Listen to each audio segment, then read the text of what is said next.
of rope and I'm gonna show you that. I hope you see it coming.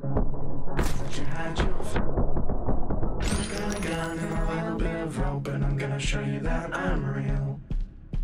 None of that, I just made your favorite. If you're a fan of Max Payne, you only have to play about 15 seconds of El Paso Elsewhere to know that you're in good hands. The game begins with our gruff protagonist, James Savage, named with no restraint whatsoever, staring at a pill bottle by a dirty mirror, speaking in ominous prose and philosophical metaphors as he contemplates the value in staying sober versus saving the world. And, well, saying he chooses the latter is hardly a spoiler since there wouldn't exactly be a game to play if not. El Paso Elsewhere is heavily inspired by Max Payne, and you won't hear me complaining about it for a second. Though I only got to try a preview build that was about 45 minutes long and covered 2 different levels, it's gone from being a curious add to my wish list to an absolute day one must buy. And that's because while it retains much of what I love about Max Payne, that damaged contemplative protagonist, crazy slow-mo dives, and dark noir vibe, it's also trying to do its own thing to a reasonable degree. James Savage is hunting his ex-girlfriend, Dracula, Lord of the Vampires, who has transformed a motel in El Paso, Texas into a monstrous reality-shifting hell, and it's your job to dive, roll, and shoot through vampires, werewolves, and other forms of heinous beasts to stop Dracula from conducting a ritual that will end the world as we know it. The plot sounds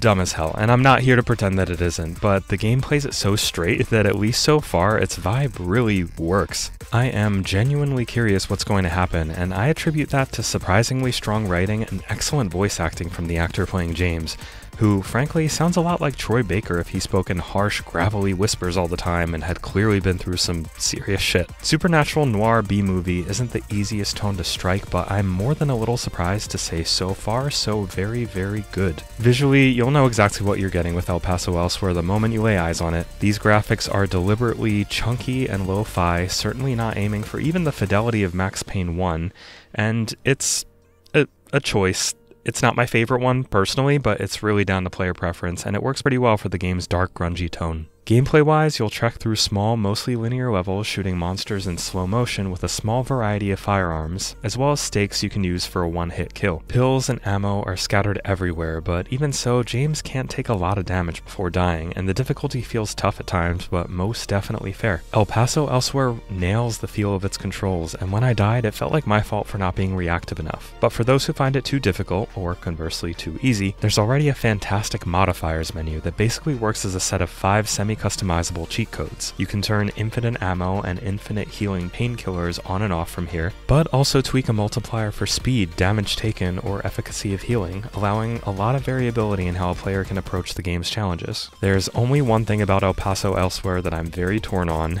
its original soundtrack. I say torn because some of the music in this game is great, catchy, and fits the mood perfectly. And then there's the rap, which is, to be fair, not my thing at all, even outside of games, but heavy metal is also not my thing at all, and yet I can agree that Doom Eternal's soundtrack is awesome because it fits the intensity of the game so well. The rap sections of El Paso Elsewhere soundtrack are, by contrast, distracting and unusual. It didn't last too long, but I hope the rest of the game's soundtrack is a bit more consistent. So far, while there's not much to talk about having played only 2 levels, I'll be keeping a close eye on this one because it seems to deliver both in respecting its inspirations and carving an interesting path of its own. El Paso Elsewhere is still seemingly a few months from coming out, with a release window of fall 2023, and is planned to be released on Xbox consoles and PC.